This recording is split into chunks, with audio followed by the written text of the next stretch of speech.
That's what it is.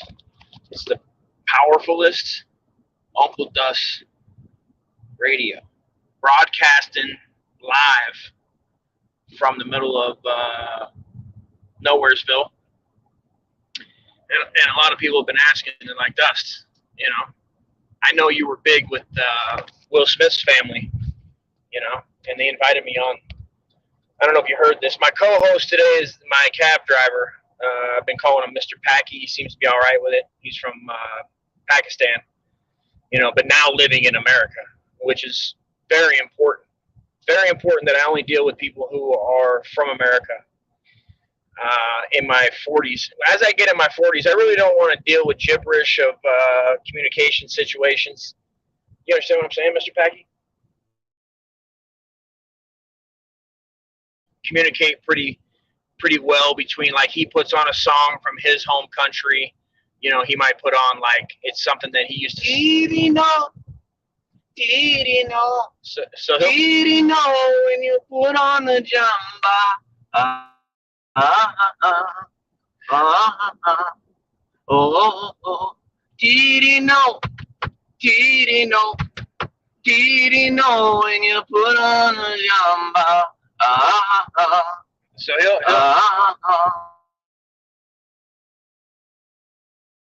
full of spunk. He's a great guy. Did he know? Did he know? We don't know exactly what he's saying beside when he sings so beautifully. It's great. It's like it's kept us entertained through at least 3 states so far as we continue our tour across the Midwest. I hired him in Brooklyn.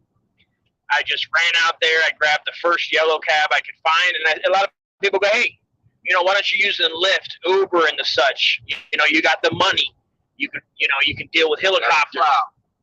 I got clout, you know. Yachts. I got the, car. I got the airplane. I got the chopper. We got the ranch in Montana. We got, you know. You live next to Michael Keaton has a 100-acre ranch in Montana. Oh, you got 1,001 acre. I made sure I bought 1 more than Michael Keaton. Also, 2 more than Easy. You know, you can catch me and Easy in mid-fall. You know, riding bareback together. I'm not gay, but I don't think there's nothing gay about just being around your favorite rapper / singer / icon and just riding bareback naked with them on a fine stallion shipped in from the Arabian Sea. Packy, did you ever buy a black stallion and race across the Sahara Desert? I know I read articles. I read a lot of articles about a certain individual in Pakistan that knew nothing. He grew up poor. He was eating sewer. He was just eating, you know, tourists would just walk by flicking their toenails, and they would pick them up. This is how creative Pakistanis are. They follow around all the Canadian tourists were big with their flavor of toenails. They'd scrape them up. They had a sifter, and obviously they're so small. But you just get a scoop of dirt. You ever heard of this, Becky? You get a scoop of dirt, pour it right in the basket. Then you had like a sifter, kind of like if you've ever watched gold mining on Discovery Channel, and you just shift it, and then all your sand would fall out. You'd get the delicious toenails and fingernails of all the tourists, and then they do what Pakistanis do best. You know, grab the little curry, a little Thai, a little sauce, a little firm. What's your guys' favorite sauce over there? In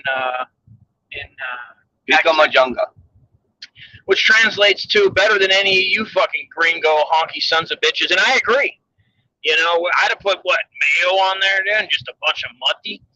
Now back to what we came here to broadcast for, folks. And if you didn't know, you can find us, the original Whiggaz comedy show, live.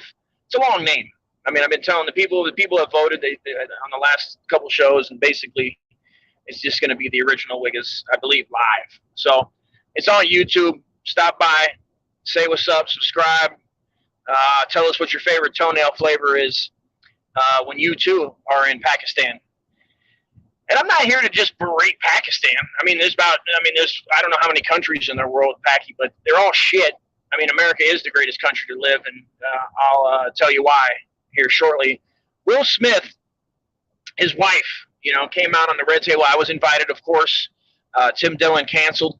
So they said, hey, go get Uncle Dust. I said, listen, unless I'm fucking, I ain't sucking. You know what I mean? And they're like, can you just come over here and rub this alopecia medicine on her head, maybe do a little prayer?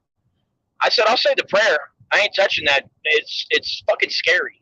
Let's just be honest. I don't know if it hurts, but it's scary enough looking. And I don't mean to demean her or disrespect. I mean, she's beautiful, but I'm not touching her fucking head. That's just the bottom line. And I don't know what kind of money situation. Do you touch heads, Packy? So anyway, red table happened. Packy's all in. He doesn't mind. He doesn't mind touching a few heads here and there. Turns out he had to do a lot of head touching to get over here, and I don't blame him. I'd suck off every sailor south and sideways to get over here to the great American culture, which he's picking up right where probably he feels right at home when he sees a school shooting and a mass murder every day on the news. He probably goes, oh, Pakistan. I don't know any towns over there. What kind of town? What's the name of a town over there in Pakistan? What kind of towns are over there in Pakistan? Little ones. So anyway, he's having a little fucking problem. Looks like he's overdosed on curry. We stopped at a fucking all-you-can-eat curry spot, and you know, being that he's Indian / Pakistani, a lot of people go, Dust, there's a difference. Pakistani and Indians are different, man. You know, they were both oppressed by the English, British, Lipton Company. Lipton tea oppressed more Pakis than almost any Syrian government and or / Muslim / other random sand people that I don't know at this moment. But be assured that Will Smith, his beautiful bald wife got together, and they're sticking it out. So here, you know, I just wanted to break that news to you guys. I know a lot of people were like, listen, there's no way Will Smith stays with this bald ass. This is the comments that were left. I would never say such a thing. You know, this bald alien looking bitch, I don't know who the fuck she thinks she is. She's dressing like fucking, you know, she's dressing like she's on goddamn Star Trek, acting like her fucking, you know, her opinion is more valuable than Ted the painter, who painted my goddamn Kawasaki 100, which is peeling apart at this moment. So I don't know if maybe if Will Smith's son wants to come over and paint it. Maybe this is what I want to happen, like they have exchange students. I want to have like a Hollywood exchange where we take normal folks like myself and Packy will take in all the Hollywood actors, Brad Pitt's kids, Jolie's kids, all Hollywood actors' kids. We'll take them in. We'll have them do regular kid things. You know, right now I had a great deal on you know, I got basically, well, Packy put me on. Thanks, Packy. He put me on to a situation where you basically just take there's a wolf coalition. There's so many coyotes and wolves in California. Rural. I'm sure you heard on it on my other lesser known podcast partner, Powerful JRE, where there's a lot of, not to be confused with the Powerfullest Uncle Dust. Okay, I mean right there that means serious business. When you're that powerful and you're broadcasting to literally billions of people a day. I mean, I don't even like to look at the internet. I don't like to look at the comments. I just say what I say, and I just hope that people enjoy it, and I leave it there so that maybe when the aliens and the next people come along and the Anunnakis and the Egyptians come back to life, possibly zombie apocalypse, that they'll hear the Powerfullest Uncle Dust and go, God damn, now this is good. This is what I'm talking about. Not to be confused with Anthony Cumia. Not that they're not great, you know. You got the Legion of Skanks out there. You got fucking, what else you got? You know, you got Harley Davidson Radio, you know, where you can listen to all the like new batches of meth being made on Hell's Angels Kitchen. There's nothing wrong with the Hell's Angels Kitchen. I want to send a special shout out to Hell's Angels Kitchen. I mean, I just talked to my guy the other day, Chaz Palmateri, and he's over here, and he happened to have my boy Chuck Zito on. Well, and Chuck Zito, we've known each other for years. We grew up together in Brooklyn. You know, we cut our teeth together on the mean streets. You know, me and him built our first motorcycle together. I mean, God, it was such a glorious time in the 70s, just riding around, you know, just two Brooklyn guys, just, hey, what's going on over here? And we just go over there and we get ourselves, because I didn't drink, see, and a lot of the bikers that we were mixing it up with would drink and do drugs. But me and Chuck, all we did every day was go train karate down there in Queens, in Astoria. That's all we did. We go train boxing, karate. And I mean, we got a lot of nicknames because we got in a lot of trouble because people be trying to feed us drugs, and we're just, listen, man, we just want you to go to Coney Island, you know, have a spin together. We, you know, I'm not saying that I'm gay or Chuck's gay, but sometimes lonely. You get lonely. And I mean, Chuck has a beautiful beard. Later on, Jean-Claude Van Damme would make a claim Chuck put hands on him. I said, nobody with a beard that beautiful is going to have to put hands on Lionheart, bro. Not a fucking one. And if anybody touches, matter of fact, if anybody touches the Kumite champion, I got news for you. I'm flying to your goddamn residence. I'll take your kids out of school personally. Okay, put them in a fucking crate and ship them back over to fucking wherever I fucking feel like it, dude. I'll just spin the globe and off they go. Maybe end up in a kangaroo pouch. How's Australia doing? Do they want Americans? Is anybody asking for American kids? You guys ever adopt American kids over in Pakistan, Packy? I feel like America's the only one taking in these fucking riffraffs, and who the fuck are these? I mean, they could be sending these 3-year-olds, you know, to just grow up and be, you know, fucking mass school shooters. This is a beautiful fucking river over here, Packy. What is that? Colorado River. Come on out to Alabama River. We're cutting through Alabama, the lower Alabama area, which can be confused as Los Angeles. A lot of people go, I'm going to LA, and they go, oh, lower Alabama? No, we're going to Los Angeles. So at this, it's, I don't want to say anything more about Will Smith. I feel like I've already dug myself a hole. I'll be getting calls after this is over. Because I really do like Will Smith. I find him, he's a manly man. He's got a dark toned skin, a lot of melanin. You know, he seems jubilee. He's really jubilous. Is that the right word? I believe it's jubilous, where he just cranks up his Instagram and he just looks like he's, listen, this guy's basically the happiest person I've ever seen on the internet, man. You get on social media and you start posting fun stuff, and you're like, fuck yeah, dude. Like, I want to be Will Smith. And then so then it's like a trickle down. So it's very important that we have these icons not be depressed pieces of shit sharing their wives to other people. And now I don't even think that's true. I think that that's just all a bunch of hoopla. I think that Will Smith's beautiful bald wife would never do such a thing. I think Will Smith's enough man for her. And any man that's been in any type of relationship with a bald woman knows that sometimes they feel insecure and they creep out of the relationship and they go over there and they want somebody else to put healing hands on their noodle and really maybe rub a little lotion, a little you know, chamomile. I've heard different things. I heard they got into, not to be confused with Machine Gun Kelly and his girl drinking each other's bloods every morning. I think they do a little cut. He does a little cut on his willy. He takes a little piece of paper, like maybe an old calling card, you know, or such, or maybe a script that he's had when he was doing the Motley Crue, when he was doing old Tommy Lee, and he does a little slit right on the, like, you know how if you look at your penis, it has little fingerprints on there. Looks like there's little fingerprints on there. And I believe that's how they caught Jeffrey Epstein, being that, you know, it was egg-shaped, and they took it at one point after he molested a few girls out there in Florida, which I hope they're doing well these days. I heard a lot of them went on to great careers in Walmart. I mean, the guy was employing a lot of underage girls. I mean, the guy, say what you say about him, but he was making jobs. I mean, the same thing that Trump was trying to do. He's trying to create jobs. Epstein, you know, ex facto, he's trying to create jobs, really put a nice work ethic to these young women.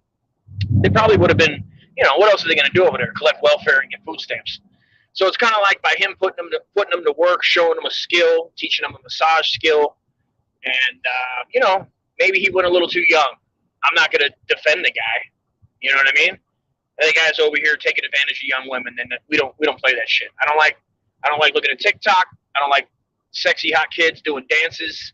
It's like a pedo algorithm that's trying to put people in a pedo trance where every time they get on the internet and they see young hot kids they got filters all over everything.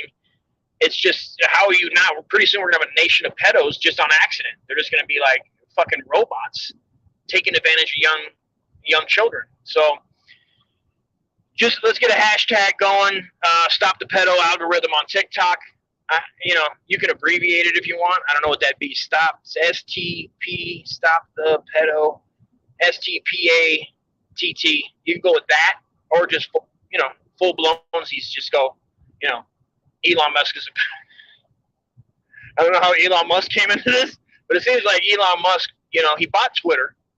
It's like, so he put a stop to, I think he's putting a stop to I guess he's going to stop the porn. Because every time I jump on there, I just want to look at a few podcasts, and I want to look at maybe a few news articles.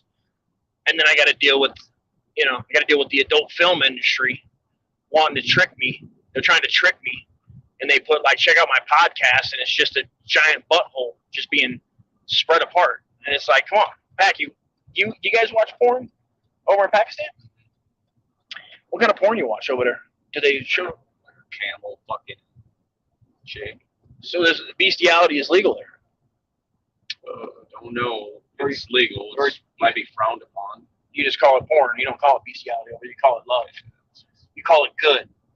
You go give me that good stuff. DMVG. If they try to show you man on woman, you go, this ain't the right porn, right? Well, you want that too. You want a couple gallon now. Do camels go by how many gallons? How many gallons are on the hump? Is it 10, 20? I don't know. Yeah. Packy's lost. This one's lost in translation. Well, folks, I think that's going to this has been another broadcast of the Powerfullest Uncle Does Sleazy Radio. It's a working title.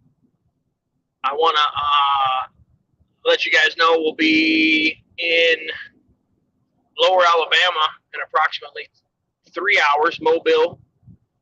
Come on by to Reds ARs and Cigars and say hello. We look forward. Bring the whole family. Bring the kids. Bring everybody out. It's going to be a good time. I think Joe Rogan will be phoning in. I think he's in the middle of Montana right now hunting elk with a crossbow. But he's going to be nice enough to call in. So please, if you will, stop by Reds ARs and Cigars across from the Jug and Loaf on 14th Street. So thanks for listening. And again, keep your children safe. Stay off TikTok. Don't let the pedo algorithm pull you in. I'm Uncle Dust. And you're not.